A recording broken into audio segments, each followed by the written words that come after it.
Because you win one game against what we'll call the second most exciting team out of this division. I do Uh, want to have a conversation about that because honestly, what makes us more exciting about the Broncos with all the players that the Broncos brought in, especially on defense this year? Many things. We'll get there.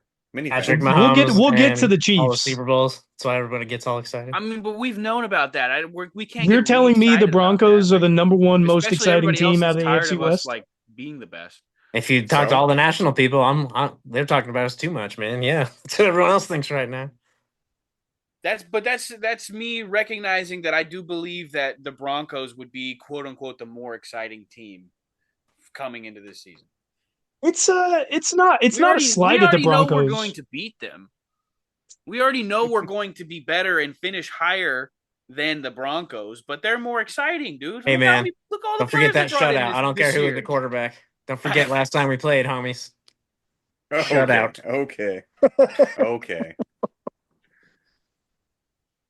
Well, And should have won the one in where Arrowhead. where did you Didn't. finish Shoulda, woulda, in coulda. Should have the biggest should have would have could on that one.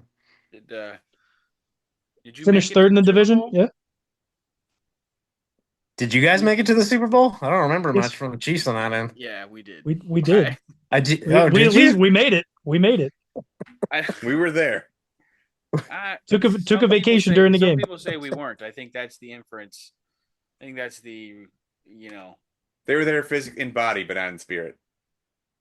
Yeah, I think that's what everybody's hoping. I mean, we've been hoping for the last few years that somebody could unseat the Chiefs in the AFC West, but I think the whole national like narrative turning against the Chiefs is like thinking their luck ran out because especially with that 15 and I guess 15-2, yeah, last year.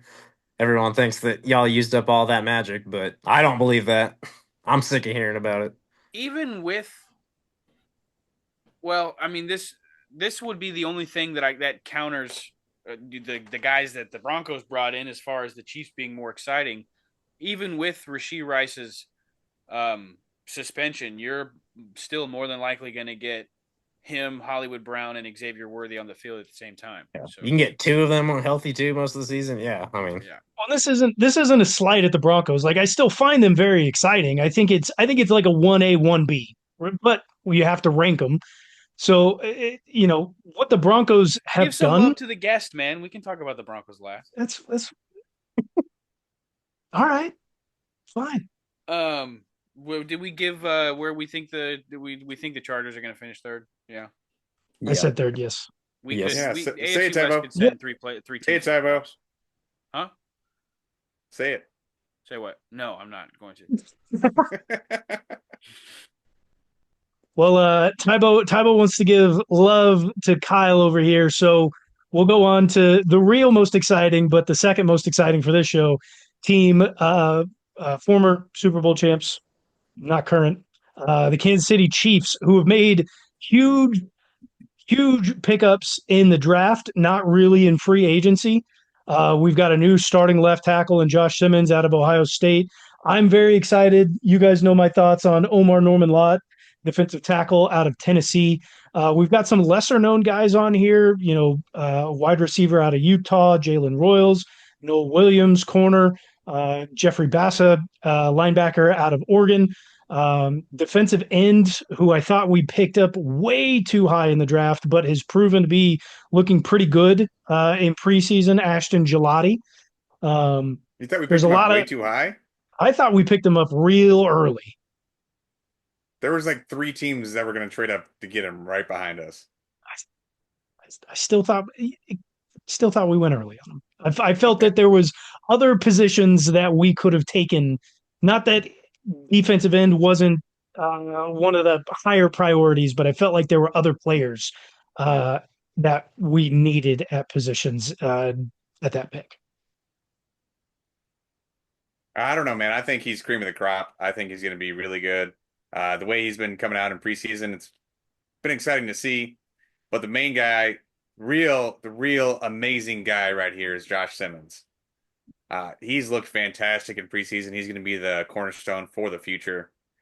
I've been watching a lot of highlights of just him and what he's been doing for the pass protection, and this has been amazing. This is what makes them the most exciting team in the AFC West to me. We're getting back to 2018 Patrick Mahomes where he had a full Meatballs line to back, help him baby. out. Deep ball's back. We saw it already. Tyquan Thornton out there getting the deep ball in the final preseason game. It's amazing what Patrick Mahomes can do with literally any receiver on the field as long as he has a little bit of protection. Look what happens. Look how good he is now. How, the injury is the whole reason that he falls to us that late in the first round. Because otherwise, do we think he's like a top 10? He's a top 5 pick if he's a top 5 pick if the injury doesn't happen. So where's our worry on re-injury? Like what did he do to the knee? Like what? It was a patellar tendon tear in the playoffs. I believe it was the quarterfinal game against Oregon. I thought it was before that. Maybe it was the first round. It was very early in the playoffs where he tore his patellar tendon. It went down, I think, midway through the game, either right before or right after half. Missed playing against some really good competition for everybody to kind of get eyes on. The thought process was this year was going to be an injury season. He was not going to play. That's why we brought in. Sean. You thought he got hurt? I thought it was the quarterfinal playoff. Was it in the season? Yeah, it was October 12th. It was against Oregon. You're not wrong there. Oh, okay. I thought it was in the playoffs against Oregon. Apologies. Because I was going to say, if it was in the playoffs, there's no way he's playing right now. Yeah, well, that was the initial thought, is this year would be an injury year, and that's why we brought in Jalen Moore to be the starting left tackle in case Josh Simmons wasn't going to be ready, in which case we've proven that he is, and so we're trying to get Jalen Moore potentially go out to the right side, whether it's a start at some point this year or sit behind Juwan Taylor and start next season. But we thought this would be the injury season. Turns out that the knee is healed perfectly. He's gone through all of OTAs without missing a beat. He's gone through every preseason game without missing a beat. There is currently no thought of potential re-injury throughout the season with Josh Simmons. Yeah. All I can tell you as a Broncos fan is when he fell to y'all, I felt exactly like I did when Xavier Worthy fell to you the year before. I was like, awesome. Of course. Bottom of the first round, still going to get an awesome player. Love it. Still finding value, dude. We love it. Draft like crazy, dude. Freaking it's obnoxious. Yeah. But yeah, I something going into the offseason that I know we talked about on the show that was kind of a concern for us that we needed to fix, shape up, whatever, was like the depth on the D-line. Okay, we lost some pieces. We lost a lot of key depth pieces. We kept our main pass rushers, Karlaftis, Chris Jones, Charles Omenihu. But FAU. Isn't he still on the team? Yeah, he is, but he's done for the season. Oh, yeah. Well, either way, we're not really worried about our depth right now. Ty Bob talked about not anymore. Gelati and Omar Norman. Gelati at defensive end, Omar Norman Lott at defensive tackle. We just traded for Derek Nottie. That's as what well. I was gonna say, man. I was like, we feel really good now that we just brought back Derek Nottie. Like the depth and the D line actually seems good. Rotation. We feel good about it. Not even. This is 180. We're not concerned. We feel good. You forgot about Mike Dana too. Moving away from the defensive line a little bit, another guy who looks like an absolute freak. Probably going to end up taking Drew Tranquil's spot eventually, but Jeffrey Bassa. Where's he from? Oh my gosh, Oregon. He's been flying around. He was a late pickup. Preseason. That guy is so fast. He injured himself in the second preseason game. He picked up an injury. He literally hit the hole and blew up the running back so hard he injured himself. That guy has like 4.5 speed as a linebacker, inside/weak side linebacker. He can cover very well. He can fill a gap whenever it's needed. He's very strong. That's a guy who's going to end up great instincts. All right, so we have a guy like that, and we have Drew Tranquil. So why not fully unleash Leo Chenal on the quarterback. I want it. Put him at defensive end. Slide Omenihu to a 3-tech real quick, or a 4 shade or something, and make him one-on-one. Make Leo one-on-one with the tackle on the outside. I don't know if you watch very many preseason games, Tybo. Not very many people do. I watched a little bit. They were doing that. Charles Omenihu has been playing the 3-tech right next to is Jones. Spags going to fully unleash Leo Chenal?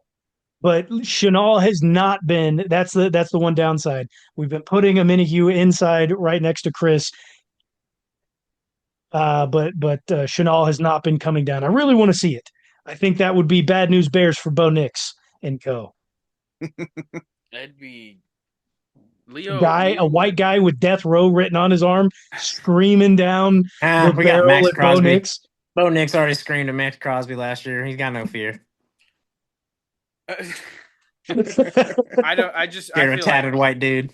If Leo's only job was to go get the quarterback, that is scarier actually. Like if we not only job, because I understand like the edge on the D line has other responsibilities, but like if we stuck him on the edge instead of being a linebacker, like I feel like Leo would break the sack record, dude. Like he'd be 25 sacks, no problem. Tell me, we'd have 2 white defensive ends. That's scary. That's scary. What are they doing? What's the trick here? And Chris Jones on the inside, like that's a scary D line. But Leo, that cornbread boy right there, grew up on corn. Wisconsin. Cone. Hint. I'm very excited for our defense this year. It's been getting better year after year after year. I was kind of disheartened when Justin Reid was, let go into free agency. But we have Brian the way Cook we cycle through defensive backs. We bring them in, they go out, they get a few years of service. If they're really good, they'll 4 or 5 years of service, but we never hang on to them for too long.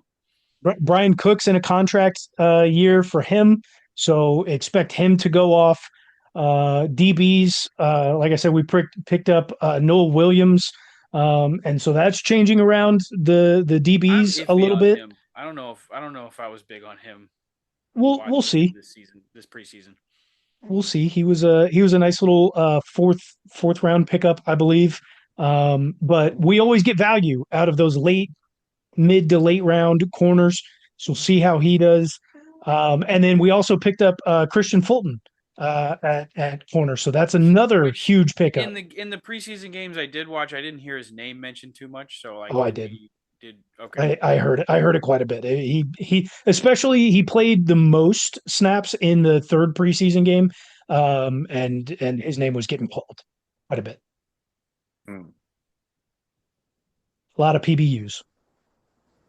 Damn, dude, you look at our roster and you look at a roster like Las Vegas, and it's like we really do understand there's poverty franchises in the NFL. What are they even doing over here? Right? How did you get this much bad talent? There are the haves and there are the have-nots. I've seen it full on the last few years because that was the Broncos roster about 3 years ago. Yeah. I think our biggest test is still going to be the offensive line, of no doubt, and that's mainly coming at the left guard position. Losing Tooney is a huge hit. Kingsley has been playing okay there. He actually has had our highest pass blocking grade in all 3 preseason games. He's also had the NFL's lowest run blocking grade, which that's again, I'm not great on PFF and their ranking system, but take that for what you will. Andy doesn't run the ball. That's fair. That's also Patrick Mahomes. Why you need to run the ball? Andy also runs the ball in a way where, like, well, actually, I take it back because when having Joe Tooney, he would definitely target like things that involved guard focus. Like you need to have a good his front 3 for so many years has been just dynamite. So he could do whatever he want in the run game, dude. But Yeah, I feel like Andy has ran so many different styles of run blocking schemes that like if there's a weakness on there run blocking wise, he knows how to mitigate it. We're still gonna have an effective run run blocking or run game. Run blocking game? Run game. There you go. Well, and They kept that's Kareem going Hunt to around, go. right? With Yes, Kareem Pacheco. Hunt is. Yeah, so we got Pacheco, Kareem Hunt. We have Elijah Mitchell. We have the rookie out of SMU, seventh round, Brashard Smith. There you go. And then we do have soon to be Broncos fullback / running back Carson Steele. Yeah, there's no way Carson Steele like stays on the roster, right? He's not going to be on the roster. There have been rumors about the Chiefs being open to trading for running back, which makes me believe if that is true, it makes me believe that we are looking to cut not only Carson Steele but also Elijah Mitchell. Broncos just cut Audric Estime. He's there for you. 21 years old. I think the running back room is fine how it is. Like I'm comfortable going into the season with Isaiah Pacheco and Kareem Hunt, especially with the way Isaiah Pacheco has looked in preseason. Oh, he's Jacob's looked a very psychopath. good. He's looked very good. Contract year for him too. Why we don't keep him? I don't think we keep him, but hey, he could get a bag elsewhere. Could. Contract year. Good for him. Interview for 31 other teams. Yeah, I'm sure like the Panthers or something will pay him a bunch of money. Probably. Going along with that, the offensive line, given that Kingsley has not looked the greatest in pass blocking, we do have a really tough year in terms of schedule for the offensive line. We always He'll be have fine. a tough schedule, but in terms of the defensive lines that we have to go up against, we've got home and away Broncos, home Eagles, home Ravens, home Lions, home Commies, away Bills, and home Texans. The final three there, I'm not too worried about, but the Broncos, the Eagles, the Ravens, and Lions have some of the best defensive lines in the entire NFL. That is really going to test how good we are as a unit with a rookie left tackle and a guy who couldn't play last year at left tackle. Go ahead, Sean. The best thing is we're not having 3 games in 10 days this year. So that will help out a lot at the end of the season. Love that. We get quite a bit of rest this year compared to last year. I'm happy about that. 3 of our 4 toughest games are at home with the Eagles, Ravens, and Lions. Don't be surprised if this is another year where Mahomes or the team is better on the road than they are at home. We could very easily lose one, if not all 3 of those games. But we only win 12 games instead of 15 this year. Like we're still gonna be like we're still gonna be vying for a first round bye in the playoffs. Chiefs finished what first. wins? Easy. I don't know if we vie for a first round bye. AFC's tough. Who's winning 15 games in the AFC this year? Bills. They play in the AFC. They're in a horrible division. It's not like the Ravens play in a tough division. Who's going to stop them in the AFC North? They always usually go 1-1 with half the teams. We just had a show where we talked about the Bills got worse this offseason. They did, but it's not like the rest of the teams in their division got much better. I mean, the Patriots got better, a little bit better, but nobody's worried about them. Stop. Jets are a weird wild card, but they're gonna Jets it out. I mean, they're just they're the Chargers of that division. Strength of schedule wise, like maybe we don't have the number 1 seed going into the playoffs this year, but I still like our chances. I can agree with you. Health and everything else provided. Chiefs finished first. 10 years in a row. Kyle, you want to call it? Until that witch is dead, I think you guys still got the division, unfortunately. Call it, Kyle. He doesn't.